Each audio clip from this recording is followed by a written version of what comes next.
মোটা করলে হবে যেমন ঢেলে এরপর করলে এবার ফেটে যাবে মানে সেরকম পজিশন আমি পাইনি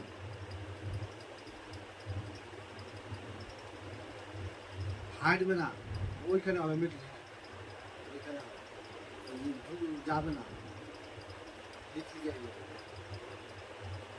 লিকলিকা হয়েছে দাঁড় না মানে ও ফুটতে চায় না এবার।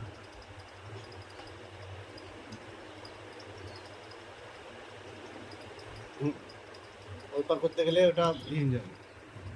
এটা খুলে নিলে বা না না খুলে নিলে কিচ্ছু হবে না হবে আস্তে আস্তে হাওয়া কমবে আরে পড়বে তো লিখুন গেল আচ্ছা আস্তে আস্তে হাওয়া করবে ওর ভিতরটা দেখতে এসো কাঠিটা হ্যাঁ এটা